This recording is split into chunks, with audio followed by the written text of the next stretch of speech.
আলামিন, তামাম জগতের জন্য আমি রব। আমি কি পালনেওয়ালা, আর আপনি হলেন গোটা জগতের জন্য রহমত। নবী যখন মেরাজে গেলেন, আল্লাহ তাআলা বলেন, হাবিব জুতা খুলতে হবে না, আপনি আরশে আজিমে আসুন। আরশে আজিমে চলে গেলেন। আরশে আজিমে, এখানে মজার কথা, আরশে আজিমে যখন দয়াল নবী চলে গেলেন, আল্লাহ রাব্বুল আলামিন বলেন, তাকাররাব ইলাইয়া, আরো কাছে আসেন। ফাকানা কাবা কাউসাইনে আও আদনা। নবী গো, আপনি আরো কাছে আসেন, আপনি উপরে উঠুন, এই এই এই আরশে আজিমে উঠুন। হুজুর বলেন, লিমা, কেন উঠবো? আল্লাহ বলেন, হাবিব রে, দুনিয়ার কোন পয়গম্বর আমার এই পর্যন্ত আসতে পারে নাই, আপনাকে আমি দাওয়াত দিয়ে নিয়ে আসছি, এই জন্য আপনি হইলেন রাহমাতাল লিল আলামিন, গোটা জগতের জন্য রহমত।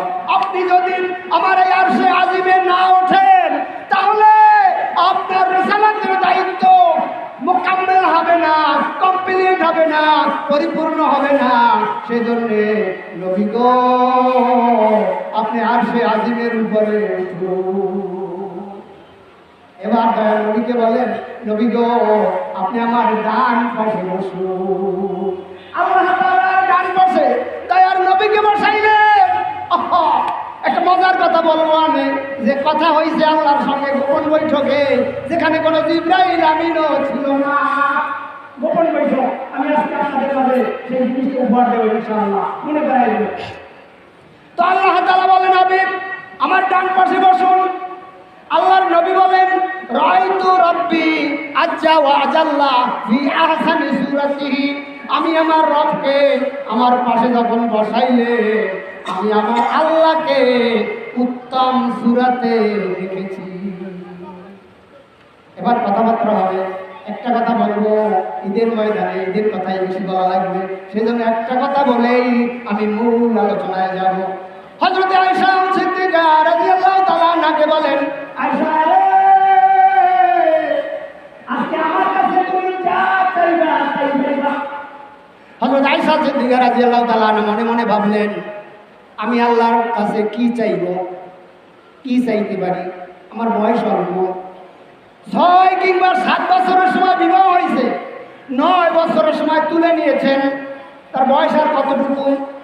তিনি বলেন, নবী গো, আপনি আজকে বলেছেন যা চাইব তাই আপনি দেবেন, আমাকে অনুমতি দেন। আমার বাবা আবু বকর সিদ্দিক রাদিয়াল্লাহু তাআলা তার কাছে একটু পরামর্শ করিয়া আমি কি চাইতে পারি সেটা আমি আমার বাবার কাছ থেকে শুনে আনবো, অনুমতি দেন।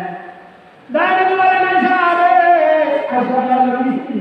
আয়েশা রে, দিলাম অনুমতি, যাও তোমার আব্বার কাছে, বাড়িতে একবারে কাছাকাছি, যারা আমাদের মক্কায় গেছে তারা তো দেখেছে, এখান থেকে তাকাইলে ওই তার গাছটা একটু বছর এত দূরে আল্লাহ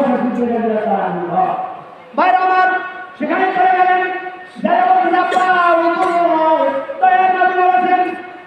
আজকে আল্লাহ তাআলা বলেন, আল্লাহ তাআলা আমার কাছে যা মিরাজে রজনীতে গোপন বৈঠকে যে আলোচনাগুলো হয়েছে, তার ভিতরে সবচেয়ে সেরা যে আলোচনা এখন পর্যন্ত কাউকে বলা হয় নাই, সেই রকম একটা কথা নবীর কাছে বলল। পরামর্শ শিখে গেছেন আবু বকর সিদ্দিক রাদিয়াল্লাহু তাআলা, দয়াল নবীর কাছে বলবা, আল্লাহ তাআলার সেই গোপন বৈঠকে যে কথাবার্তা হয়েছে, সেই কথার ভিতরে যে কথাটা এখন পর্যন্ত দুনিয়ার কোনো মানুষের জানে না, এমন একটা কথা তুমি দয়াল নবীর কাছে বলিও। কিন্তু আর একটা কথা শুনে নাও আয়েশা, সেই দয়াল নবী তোমাকে কি দিল আমাকে আবার জানাবো। আয়েশা বলে, ঠিক আছে আব্বা, আমি জানাবো। তাড়াতাড়ি চলে গেলেন দয়াল নবীর কাছে। আয়েশা সিদ্দিকা রাদিয়াল্লাহু তাআলা আনহা চলে যায়, বলতেছে, ইয়া রাসূলুল্লাহ, ইয়া হাবিবাল্লাহ, আপনি বলেছেন আমি আজকে যা চাইবো আজকে আপনার কাছে আমি একটা দাবি করবো, ওই মিরাজের রজনীতে আপনার আল্লাহর পাশে বসাইয়া আল্লাহ তাআলার সঙ্গে গোপন বৈঠকে যেই কথাবার্তা হয়েছে এখন পর্যন্ত দুনিয়ার মানুষের বলে নাই, সেই রকম একটা কথা আমি আয়সা আপনার কাছে জানতে চাই।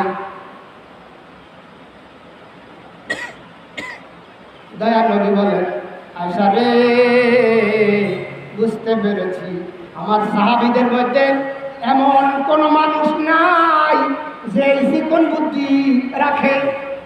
এই বুদ্ধি কেবলমাত্র তোমার আব্বা আবু বকর সিদ্দিকের জন্য মানায়, আর কারো জন্য মানায় না। বুঝতে পেরেছি, শুনে নাও, শুনে নাও। তুমি জানতে চাইছো আল্লাহ তাআলার সঙ্গে যে গোপন বৈঠক হয়েছে, জিবরাইল আমিনও ছিল না। আল্লাহ এবং তার নবীর সঙ্গে যে কথাবার্তা হয়েছে, অনেক কথা হয়েছে, যে কথাগুলো সাহাবীদেরকে বলেছেন, কিন্তু যে কথাগুলো এখন পর্যন্ত কাউকে বলা হয় নাই, এমন একটা কথা আমি আপনার কাছে জানতে চাই। দয়ার নবী বলেন, আয়সা রে, সেই কথাটি হলো এই, দুনিয়ার ভিতরে কোন বান্দার মনের কষ্ট কেউ যদি দূর করে দেয়, আল্লাহ রাব্বুল আলামিন তাকে বিনা হিসাবে জান্নাতে প্রবেশ করায় দেবে। পাইছেন না? সবাই পাইছেন? সবাই পাইছেন কথাটা? দুনিয়ার মধ্যে কোন বান্দার যদি মনের কষ্ট দূর করে দেয়, আল্লাহ রাব্বুল আলামিন তাকে বিনা হিসাবে জান্নাতুল ফেরদাউস নসিব করে দিবে। বলে নারায়ে তাকবীর, নারায়ে তাকবীর। আজকে আমরা এই জিনিসটা নিয়ে যেতে পারি, মানুষের উপকার করতে পারি আর না পারি, কাউকে ক্ষতি করব না, কারো ক্ষতি করব না। উপকার করতে পারেন না, না পারেন, কারো কোনো ক্ষতি করবে না, বাস এতটুকু। দয়ার নবী মিরাজে যাইয়া যে আলোচনাগুলো হয়েছে, একটা আলোচনা আপনাদের দৃষ্টিতে, বাকি আর সামনে আমি যেতে পারবো না। এখন নামাজের নিয়ম কানুন বলতে হবে, তার মধ্য দিয়েই আমাদের নামাজের সময় হয়ে যাবে। আমি আপনাদেরকে আজকে নামাজের নিয়মটা বলে দিচ্ছি, খেয়াল করে দেখে। বছরে একবার নামাজ আছে,